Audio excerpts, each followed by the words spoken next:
അസ്സലാമു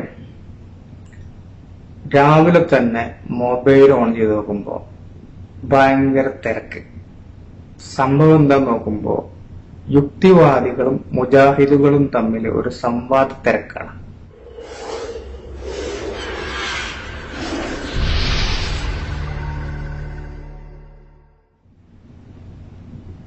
അത് ഞാൻ പറഞ്ഞ നിങ്ങൾക്ക് പെട്ടെന്ന് മനസ്സിലാവില്ല, അതുകൊണ്ട് ഓരെന്നോട് പറഞ്ഞോട്ടെ. എന്തേ? ജബ്ബാർ മാഷ് മുസ്ലിങ്ങളുമായി അഥവാ ഖുർആനിന്റെ അനുയായികളുമായി സംവാദത്തിന് ഇപ്പോൾ തയ്യാറായിരിക്കുന്നു. ആ പറഞ്ഞത് ശരിയല്ല.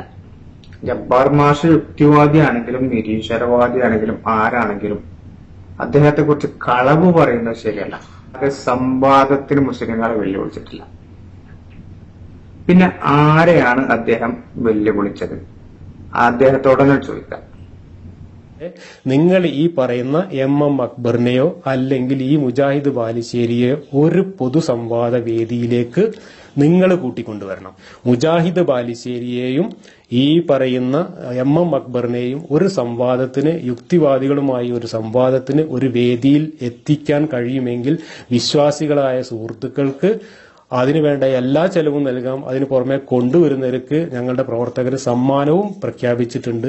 ആ സമ്മാനവും കൂടെ വാങ്ങിയിട്ട് നിങ്ങൾക്ക് ഇവരുടെ തനിനിറം ശരിക്ക് മനസ്സിലാക്കാൻ കഴിയും എന്നുകൂടി ഞാൻ ഈ അവസരത്തിൽ പറയാം. നിങ്ങളെയാണ് വെല്ലുവിളിച്ചത്. നിങ്ങളെ പേരല്ലേ മുജാഹിദ് ബാലുശ്ശേരി? മുജാഹിദ് ബാലുശ്ശേരി നിങ്ങളല്ലേ? നിങ്ങളെയാണ് വെല്ലുവിളിച്ച. ഒന്ന് നിങ്ങളെ തന്നെയാണ്. മറ്റത് എം അക്ബറിനെയാണ്, നിങ്ങളെ കമ്പനിപ്പെട്ട. അപ്പൊ മുസ്ലിങ്ങളെ മേത്തേക്ക് ഇട്ടിട്ട് പതിക്കണ്ട് ഊരണ്ട. അതുകൊണ്ട് നിങ്ങൾ മുസ്ലിം അല്ല എന്ന് ഞാൻ പറഞ്ഞു എന്ന് തെറ്റിദ്ധരിക്കരുത്. നിങ്ങൾ മുസ്ലിങ്ങളെ കൂട്ടത്തിൽപ്പെട്ട ആളുകൾ തന്നെയാണ്, എന്റെ വിശ്വാസം അതാണ്. പക്ഷെ നിങ്ങൾ മുസ്ലിങ്ങളെ കൂട്ടത്തിലെ യുക്തിവാദികളാണ് എന്നാണ് എന്റെ വിശ്വാസം. എന്റെ വ്യക്തിപരമായിട്ട് ഞാൻ അങ്ങനെ വിശ്വസിക്കുന്നു. മുസ്ലിങ്ങൾ തന്നെയാണ്. എന്താണ് ഇദ്ദേഹം നിങ്ങളെ പേരെടുത്ത് വെല്ലുവിളിക്കാൻ കാരണം? അതിനൊരു കാരണമുണ്ട്. ഈ ജബ്ബാർ മൗലവി മുജാഹിദ് കുടുംബത്തിൽ ജനിച്ചു വളർന്ന ഒരാളാണ്. അതുകൊണ്ട് തന്നെ നിങ്ങൾ ആദ്യം എന്ത് ചെയ്തു? ഈ സമുദായത്തിലെ നല്ല മനുഷ്യരെ ആദ്യം വഹാബിസത്തിലേക്ക് റിക്രൂട്ട് ചെയ്തു. അതിൽ നിന്ന് മറ്റ് പല പല തട്ടുകളിലേക്കും കൊണ്ടുപോയി. അങ്ങനെ യുക്തിവാദിയായ ആളാണ് ഈ മാഷ്. അപ്പൊ അദ്ദേഹത്തിന് അറിയാം നിങ്ങളടുത്ത് എന്തൊക്കെ ഉള്ളത് എന്ന്. ഞാൻ വെറുതെ പറയല്ല. നിങ്ങളെ സ്വന്തം, നിങ്ങൾ വിശ്വസിക്കുന്ന അള്ളാഹുവിനെ കുറിച്ച് പോലും നിങ്ങൾക്ക് ഇന്നും വ്യക്തമായ ബോധം ഇല്ല, അല്ലെങ്കിൽ ബോധ്യം ഇല്ല എന്ന് എല്ലാ ആളുകൾക്കും അറിയാം. ഒരു പാതിരി ഈ എം അക്ബർ പോയി പങ്കെടുത്ത ഒരു പരിപാടിയുമായി ബന്ധപ്പെട്ട് പറയുന്നത് ഒന്ന് കേട്ടോളൂ. ജനാബ് അക്ബർ മൗലവി ഒരു കാലത്ത് പഠിപ്പിച്ചുകൊണ്ടിരുന്നു, അള്ളയ്ക്ക് ജഡമുണ്ടെന്ന് പറയുന്നവൻ അവൻ അവിശ്വാസിയാണ്, അവൻ കാഫറാണ്, അത് ജാതികീയ ചിന്തയാണ് എന്ന് ജനാബ് അക്ബർ മൗലവി ഈ കേരളത്തിൽ ഒരു കാലത്ത് പഠിപ്പിച്ചിരുന്നുവെങ്കിൽ അതേ ജനാബ് അക്ബർ മൗലവി തന്നെ ഇന്ന് പറയുന്നത് അള്ളയ്ക്ക് കൈയുണ്ട്, കാലുണ്ട്, ശരീരമുണ്ട്, ശിരസ്സുണ്ട്, സിംഹാസനമുണ്ട്. എന്താണ് കാരണം? അന്ന് ജനാബ് അക്ബർ മൗലവി പറഞ്ഞത് ഖുറാന്റെ അടിസ്ഥാനത്തിലാണ്. ഇന്ന് ജനാബ് അക്ബർ മൗലവി പറയുന്നതും ഖുറാന്റെ അടിസ്ഥാനത്തിൽ തന്നെയാണ്. ഈ അക്ബർ മൗലവിയാണ് ഈ യുക്തിവാദിനേറ്റ് സംവാദത്തിന് പോണത്. എങ്ങനെ ഉണ്ടാവും പോയാല്?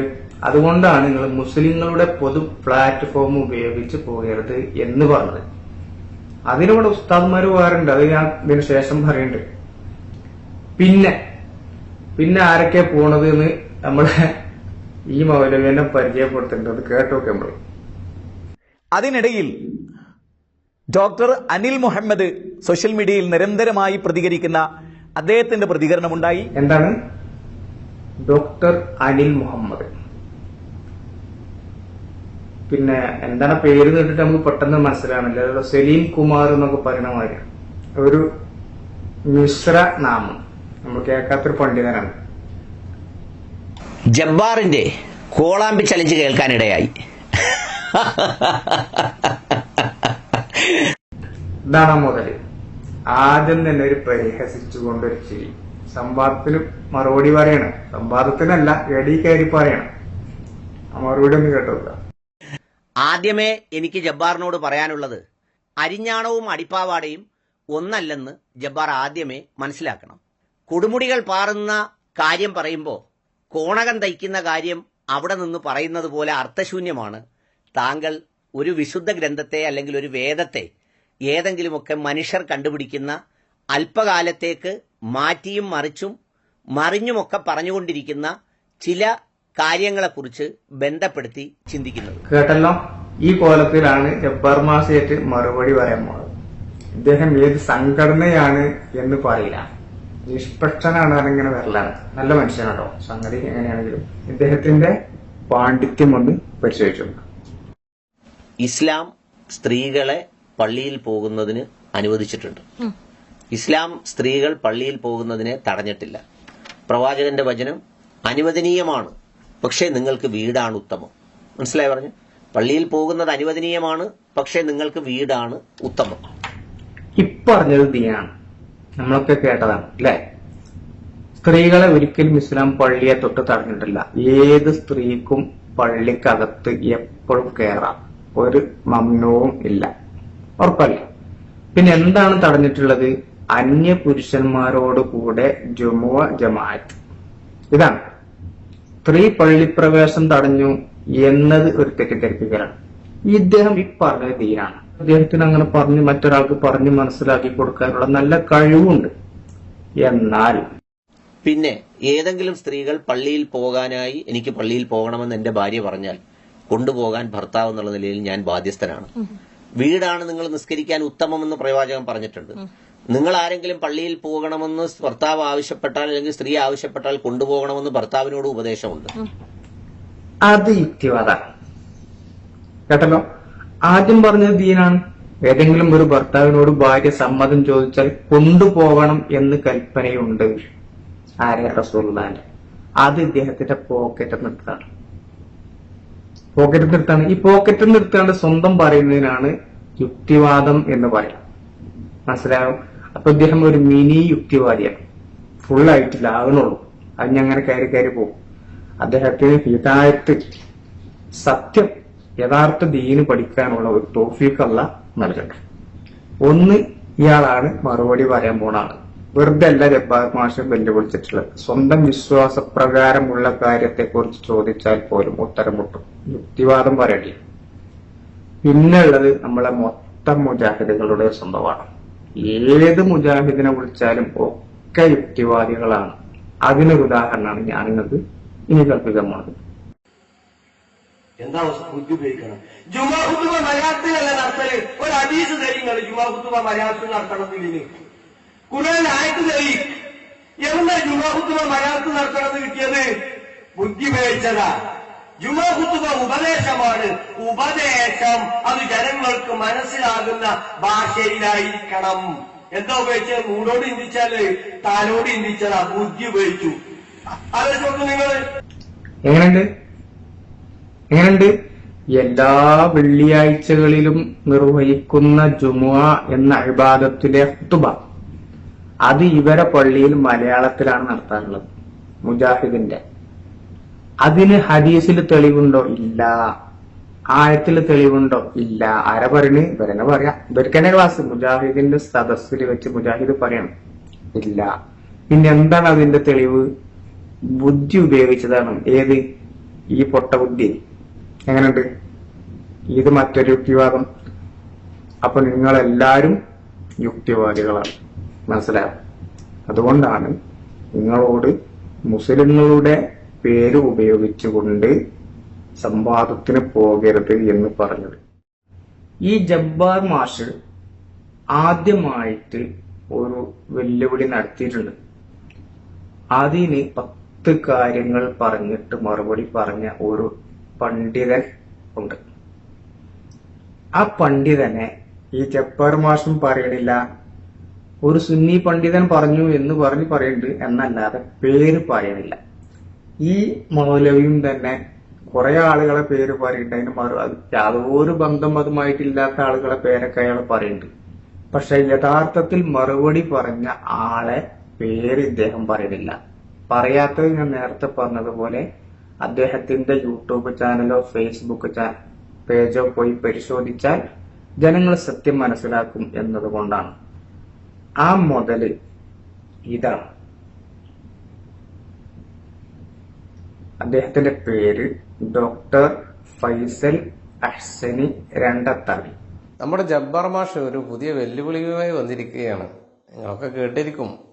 ഈ മുഹമ്മദ് നബി ഉൾപ്പെടുന്ന ആ കാലഘട്ടത്തിലെ നാടോടികളായ അറബികൾക്ക് അന്ന് അറിയാവുന്ന കാര്യങ്ങളല്ലാതെ പിന്നീട് സയൻസ് കണ്ടെത്തിയ എന്തെങ്കിലും ഒരറിവ് ഖുർആനിൽ ഉണ്ട് എന്ന് തെളിയിച്ചാൽ ഞാൻ ഇതുവരെ പറഞ്ഞ കാര്യങ്ങളെല്ലാം പിൻവലിച്ച് ഞാൻ ഷഹാദത്ത് കലിമ ചൊല്ലി ഇസ്ലാമിലേക്ക് വരാൻ തയ്യാറാണ്. ഇതൊരു ചലഞ്ചാണ്. പക്ഷേ ഒരു കാര്യം, നിങ്ങൾ വെല്ലുവിളിച്ച് അങ്ങ് പോകരുത്. ആയിരക്കണക്കിന് കാര്യങ്ങളുണ്ട് സാറേ, അങ്ങനെ ഒരുപാട് കാര്യങ്ങളുണ്ട്. ഒന്ന് രണ്ടൊന്നുമല്ല, ഒരുപാട് കാര്യങ്ങളുണ്ട്. ഞാനിപ്പോ ഒരു 10 പറയാം. അത് ഹിസ്റ്ററിയുമായി ബന്ധപ്പെട്ടതാണ്. എല്ലാ വിഷയങ്ങളുമായി ബന്ധപ്പെട്ട അത്യത്ഭുതങ്ങൾ ഖുർആനിലുണ്ട്. ആദ്യം അങ്ങനെ മനസ്സിലാക്കുക. അതിൽപ്പെട്ട ഒരു ഏരിയ മാത്രമാണ് ഹിസ്റ്ററി. ഹിസ്റ്ററി തന്നെ ഒരുപാടുണ്ട്. അതിൽപ്പെട്ട ഒറ്റ ഏരിയ മാത്രമാണ് ഈജിപ്റ്റോളജി. ഈജിപ്തിനെ കുറിച്ചുള്ള ആധുനിക ശാസ്ത്രശാഖക്കാണ് ഈജിപ്റ്റോളജി എന്ന് പറയുക. ഈജിപ്റ്റോളജി കേട്ട് വെച്ചോളിട്ടോ. ഇങ്ങനെ നിങ്ങൾ മുമ്പ് എപ്പോഴും കേട്ടിട്ടുണ്ട് ഈ ഒരു വിഷയം? ഈ യുക്തിവാദികൾക്ക് മറുപടി പറയുന്നതിൽ ഇങ്ങനെ ഒരു വിഷയങ്ങൾ കേട്ടിട്ടില്ലല്ലോ. ഇങ്ങനൊരു സംഭവം കൊണ്ടുവന്ന ആള് ഒരു ഉസ്താദ്, പേര് പറയണില്ല, ഇദ്ദേഹം പറഞ്ഞ മറുപടിയിൽ ഇടപെട്ടിട്ട് ഇത് ഈ ഉള്ളവൻ പറഞ്ഞപ്പോ മാഷ് അങ്ങനെ പറഞ്ഞു, ഈ ഉള്ളവൻ ഗണ്ണിച്ചപ്പോൾ ജബ്ബാർ മാഷ് ഇങ്ങനെ പറഞ്ഞു എന്ന് പറഞ്ഞിട്ട് 8 കാലി മമ്മൂഞ്ഞിന്റെ ഒരു പണിയെടുക്കണ്ടായത് നമ്മൾ ഈ വെല്ലുവിളിച്ച് കുടുങ്ങിയ ഈ മൗലവി. അതൊന്ന് കേട്ടോ മുമ്പ്. ശേഷം ഈയുള്ളവൻ ആ വിഷയത്തിൽ അദ്ദേഹത്തെ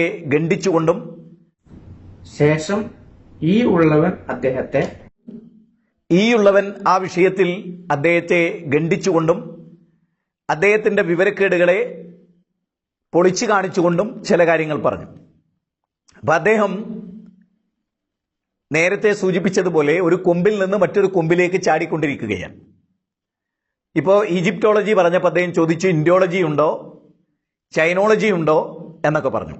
ഓരോന്ന് പറയുമ്പോഴും അടുത്തൊരു സബ്ജക്റ്റ് കൊണ്ടുവരും. ഇതുണ്ടോ എന്ന് ചോദിക്കും. ഖുർആനിൽ ഇതുണ്ടോ, അതുണ്ടോ, അത് പറഞ്ഞാൽ അടുത്തതുണ്ടോ എന്ന് ചോദിച്ച് ഫുൾ സ്റ്റോപ്പ് ഇല്ലാതെ ഇങ്ങനെ പോവുകയാണ്, വളയമില്ലാതെ ചാടുകയാണ്. ഒന്നുകൂടി അദ്ദേഹം പറയുന്ന ആ ഭാഗം നിങ്ങളൊന്ന് ശ്രദ്ധിച്ച് കേൾക്കുക. ഞാൻ ചോദിക്കട്ടെ, ഈ ഈജിപ്റ്റോളജി ഉണ്ട് എന്ന് പറയുന്ന ഖുർആനില് ഇന്ത്യോളജി ഉണ്ടോ, ചൈനോളജി ഉണ്ടോ, അല്ലെങ്കിൽ അതുപോലുള്ള ഏതെങ്കിലും ഓളജി ഉണ്ടോ? ആ ഓളജിക്കൊക്കെ ഉള്ള പ്രാധാന്യം എന്താണെന്ന് അറിയോ? നിങ്ങൾ കേട്ടല്ലോ. അപ്പൊ അദ്ദേഹം ചോദിക്കുന്നത് ഇന്ത്യോളജി ഉണ്ടോ, ചൈനോളജി ഉണ്ടോ, വേറെ ഉണ്ടോ? നിങ്ങൾ കേട്ടല്ലോ. ഏത് ഈജിപ്റ്റോളജി ഉണ്ടോ എന്ന് ചോദിച്ചപ്പോ ആര് ഈ ഉള്ളവൻ ചില കാര്യങ്ങൾ പറഞ്ഞപ്പോ വന്നത് ആര്? ഇദ്ദേഹം ബാലുശ്ശേരിയാണ് ഗണ്ണിക്കണെന്ന് അപ്പൊ നമുക്ക് കേട്ടാ തോന്നുക. മൂപ്പറിനാണ് ക്ലിപ്പ് ഇടുന്നത്. കാര്യം ബാലുശ്ശേരി ജബ്ബാർ മാഷ് പറയണത് കേട്ടോ, ഈ ഉള്ളവൻ ഗണ്ണിച്ചപ്പോ ഈ ഉള്ളവൻ അത് പറഞ്ഞപ്പോ പറയുന്നത് കേട്ടോ എന്ന് പറഞ്ഞിട്ട് ക്ലിപ്പ് ഇടുകയാണ്. അപ്പൊ ഇതുമായി ബന്ധപ്പെട്ട് ചില വിശദീകരണങ്ങൾ ഈ ഉള്ളവൻ പറഞ്ഞപ്പോ പിന്നെ അദ്ദേഹം അടുത്ത ഘട്ടത്തിലേക്ക് നീങ്ങുകയാണ്. പിന്നെ അദ്ദേഹം ചോദിക്കുന്നത് ഈജിപ്തോളജിക്ക് അപ്പുറത്ത് മെക്സിക്കോളജി ഉണ്ടോ, അതിനപ്പുറത്തുള്ള മറ്റു കാര്യങ്ങളുണ്ടോ? ആ ക്ലിപ്പും കൂടി നിങ്ങളൊന്ന് കേട്ടുനോക്കൂ. ഈജിപ്തിലെ പിരമിഡിനെ കുറിച്ച് പറഞ്ഞ ഖുർആനില് മെക്സിക്കോയിലെ പിരമിഡിനെ കുറിച്ച് പറയണമായിരുന്നു. ഈജിപ്തിലെ ഫറോഹയെ കുറിച്ച് പറഞ്ഞ ഖുർആനില് മെക്സിക്കോയിലെ മായൻ സിവിലൈസേഷനെ കുറിച്ച് പറയണമായിരുന്നു. കേട്ടല്ലോ സുഹൃത്തുക്കളെ, ഇങ്ങനെ പോയാൽ ഇതിനൊരു ഫുൾ സ്റ്റോപ്പ് ഉണ്ടാവുമോ? ഉണ്ടാവില്ല. ഇങ്ങനെ പോയ ഒരു ഫുൾ സ്റ്റോപ്പ് ഉണ്ടാവില്ല. എന്താ സംഭവം നോക്കുകയാണെങ്കിൽ കാട്ടിനൊക്കെ ഒരു ഉസ്താദ് ഈജിപ്റ്റോളജി മറുപടിയായിട്ട് ജബ്ബാർ മാഷക്ക് പറഞ്ഞ വിഷയമാണത്. എന്നിട്ട് ഇദ്ദേഹം അതിന് ക്ലിപ്പ് എടുക്കുക. എന്നിട്ട് ഇവരുമായിട്ടുള്ള സംവാദം നടന്നിട്ടില്ല. ആര്? ബാലുശ്ശേരിനെയും അക്ബറിനെയും വെല്ലുവിളിച്ച് ഇങ്ങനെ നിൽക്കുകയാണ്. ഇവര് പോയിട്ടില്ല. പിടിച്ചു കൊണ്ടേ കൊടുത്തോളൂ, സമ്മാനം കിട്ടും. എന്നിട്ട് പറയാണ് ഈ ഉള്ളവൻ പറഞ്ഞപ്പോ അയാൾ ഇത് പറഞ്ഞു, ഈ ഉള്ളവൻ അത് പറഞ്ഞപ്പോ ഇയാള് ഇദ്ദേഹത്തിനോടല്ല ഈ പറയണത്, ഇദ്ദേഹത്തിനോട് അല്ല ആ പറയണത്, ഇത് നിങ്ങളോട് പറഞ്ഞ മറുപടി അല്ല. അത് ഞാൻ പറയല്ല, നമ്മൾ ജബ്ബാർ മാഷോടൊന്ന് ചോദിച്ചോക്കെ. അല്ല മാഷെ, നിങ്ങൾ പണ്ടാ ചോദ്യം ചോദിച്ചല്ലോ ഇസ്ലാമിലേക്ക് വരുന്നത്, നിങ്ങൾ വരുന്ന വിചാരിച്ച് മറുപടി പറഞ്ഞൊന്നും അല്ല കേട്ടോ, യുക്തിവാദികളൊന്നും വരൂല. പക്ഷെ കേട്ടിക്കണ മൂന്നാം കക്ഷികൾക്ക് ഇത് മനസ്സിലാവും, അതിനാണ് ഈ മറുപടി എന്ന് പറയുന്നത്. ഏതായാലും മാഷങ്ങൾ പറഞ്ഞാണ് എന്താ സത്യത്തിൽ എന്ത് സംഭവിച്ചത്. ആ വെല്ലുവിളിയിൽ ഞാൻ പറഞ്ഞ കാര്യങ്ങൾ കൃത്യമായി മനസ്സിലാക്കി അതിനോട് പ്രതികരിച്ചത്, എന്റെ ശ്രദ്ധയിൽപ്പെട്ടത് ഒരു സുന്നി ഉസ്താദ് മാത്രമാണ്. അദ്ദേഹം അതിലെ കാര്യങ്ങൾ മനസ്സിലാക്കി. അതിൽ ഞാൻ പറഞ്ഞു, അങ്ങനെ പഴയത് നിങ്ങൾ 10-25 കൊല്ലമായിട്ട് പറഞ്ഞുകൊണ്ടിരിക്കുന്ന കാര്യങ്ങളൊന്നും കൊണ്ടുവരണ്ട, അതെല്ലാം ഞാൻ മറുപടി പറഞ്ഞു കഴിഞ്ഞതാണ്, പുതിയത് എന്തെങ്കിലും ഉണ്ടെങ്കിൽ കൊണ്ടുവരൂ എന്നും കൂടെ ഞാൻ പറഞ്ഞിരുന്നു. അതും കൂടെ ഉൾക്കൊണ്ടുകൊണ്ടാണ് അദ്ദേഹം ഈ ഈജിപ്തോളജി എന്ന ഒരു സാധനം കൊണ്ട് വന്നത്. അദ്ദേഹത്തിന്റെ ഈജിപ്തോളജി ഞാൻ മറുപടി പറയാനുള്ള കാരണം അതാണ്. കാരണം ഞാൻ ഉന്നയിച്ച വെല്ലുവിളിയെ അതിന്റെ അർത്ഥത്തിൽ സ്വീകരിച്ചുകൊണ്ട് അതിനോട് പ്രതികരിച്ചത് ഈ ഉസ്താദ് മാത്രമാണ് എന്നതുകൊണ്ടാണ് ഞാൻ ആ ഉസ്താദിന്റെ ആ ഒരു വീഡിയോയ്ക്ക് മറുപടി പറയാൻ ശ്രമിച്ചത്. കേട്ടല്ലോ, മാഷെന്നെ പറഞ്ഞല്ലോ, ഒന്ന് കേട്ടില്ലേ? ആ സുന്നി ഉസ്താദ് ഏതാണെന്നറിയോ? ആ മറ്റേ മൂല്യാരെ ശിഷ്യന്മാരാണ്, മറ്റേ മൂല്യാരെ സംഘടനയിൽപ്പെട്ട ടീമാണ്. അതുകൊണ്ടാണ് ആരും പേര് പറയാത്തത്. എല്ലാവർക്കും നല്ല പേടിന്റെ ഉള്ളുകൊണ്ടേ ആ ടീമിനെ പുറത്തേക്ക് പറയില്ലെന്നുള്ളൂ. അപ്പോ ഞാൻ വെറുതെ പറയല്ല, ഒരിക്കൽ സംവാദത്തിന് പോയാ അങ്ങോട്ട് പേടും കാര്യങ്ങളായിട്ട് പോയാൽ. ഈ അക്ബറിനേറ്റ് നേരത്തെ ഒരച്ചായം ഒരു പാതിരി പറഞ്ഞു കേട്ടല്ലോ സംവാദത്തിന് പോയാൽ. കാരണം അവർക്ക് വിവരമില്ലാന്ന് അവർക്കറിയാം. ആ ആളുകൾ ഈ സഗീർ ബുഖാരിനോടും ഇവരോടൊക്കെ പാടെ കൂടിയിട്ട് ഒരു സംവാദത്തിന് പോയിട്ട് എന്താ കോലെന്ന് കേട്ടോ കാണി. ഞാൻ ഒരിക്കലും AP സുന്നികളുമായി ഒരു കാരണവശാലും ഒരു ഡിബേറ്റിനെ മെനക്കെടുന്ന കാര്യത്തിൽ എനിക്ക് താല്പര്യമില്ല. ഇനിയും അപ്പൊ ചോദിച്ചാൽ മുജാഹിദുകാരുമായിട്ടുണ്ടാവും, തീർച്ചയായിട്ടും അവർ തയ്യാറാണ്. കാരണം അവരുടെ അജ്ഞത നിങ്ങൾക്കും അറിയാം, നിങ്ങൾക്കറിയാവുന്ന അജ്ഞത ഞങ്ങൾക്കും അറിയാവുന്നതാണ്. എന്നാൽ ചൂഷണം എന്നുള്ളതല്ല, യാഥാർത്ഥ്യമാണ്. സത്യത്തിന് വേണ്ടി മാത്രം നിലനിൽക്കുന്നവരാണ് നമ്മൾ. അതുകൊണ്ട് സത്യത്തിൽ നിലനിൽക്കണം. പിന്നെ നമ്മൾ മനസ്സിലാക്കിയിരിക്കുന്ന സത്യത്തെ നമ്മൾ പങ്കുവെക്കുകയാണ്. സർവശക്തനായ ദൈവം നമ്മളെല്ലാവരെയും സഹായിക്കട്ടെ. എല്ലാവർക്കും പ്രത്യേകമായി നന്ദി ഞാൻ അറിയിക്കുകയാണ്. വീണ്ടും പറഞ്ഞു, AP സുന്നി വിവാദത്തോടെ ഒരു ഡിബേറ്റും ഞാനില്ല. നിശ്ചയപ്പൂട്ടുകാർ വരികയാണെങ്കിൽ തീർച്ചയായിട്ടും ഞങ്ങൾ ഡിബേറ്റ് ഉണ്ടാകും. കാരണം ഒരുപാട് കാലം വെല്ലുവിളിച്ചുകൊണ്ട് നടന്നിട്ടുള്ളതാണ്. കേട്ടോ, AP-ക്കാരായിട്ട് ഒരു സംവാദത്തിനില്ല. എങ്ങനെയുണ്ട്? അതാണ് ഇവരാരും ആ മൂല്യരെ പേര് പറയാത്തത്. അപ്പൊ അതിനൊക്കെ ഇവിടെ ഒരു സംവിധാനം സെറ്റപ്പിൽ ഒരു ടീം വളർന്നു വരുന്നുണ്ട്. അത് നിങ്ങൾ മനസ്സിലാക്കണം. നിങ്ങളൊരു ഭാഗത്ത് കുറ്റം പറഞ്ഞൊക്കെ നടക്കുന്നുണ്ടാവും, പക്ഷെ അവരവരെ പണിയെടുത്തുകൊണ്ടിരിക്കുകയാണ്. ഒരു തലമുറ ഇതിനൊക്കെ സജ്ജരാണ്. അതിനോട് വാർത്തെടുക്കാൻ ഒരു ഉസ്താദുണ്ട്. നമുക്ക് എല്ലാവർക്കും ആ ഉസ്താദിന്റെ ബാക്കിലാണ് നിരക്കാണ്. എന്തിനാ നമ്മൾ ഈ അഹംഭാവവും കിബറും കുശുമ്പൊക്കെ വെടിയാൻ? അദ്ദേഹത്തിന് നമ്മളെ നല്ല നിരക്ക് ആരോടും സംവദിക്കാനുള്ള സെറ്റപ്പ് ഉണ്ടാക്കി ഇത് മുന്നോട്ട് കൊണ്ടുപോകാൻ കഴിവുണ്ടേ. അതുകൊണ്ടാ പറയുന്നത്. ഓക്കെ, അപ്പൊ എന്ത് സംശയങ്ങളും യുക്തിവാദികളുമായി എന്ത് സംശയങ്ങളുണ്ടെങ്കിലും ഞാൻ നേരത്തെ പറഞ്ഞ ഈ ഉസ്താദുമാരുടെ യൂട്യൂബ് ചാനലിൽ പോവുക, പഠിക്കുക, വിവരം കരസ്ഥമാക്കുക പോരെ. അള്ളാഹു നമുക്കൊക്കെ നല്ലത് ചിന്തിച്ച് നല്ലതിന് പിൻപറ്റി നല്ലവർക്ക് സപ്പോർട്ട് ചെയ്ത് ജീവിക്കാൻ വേണ്ടിയുള്ള തൗഫീഖ് എല്ലാവർക്കും അള്ളാഹു നൽകട്ടെ. അസ്സലാമു അലൈക്കും വറഹ്മത്തുള്ളാഹി തആല വബറകാതുഹു.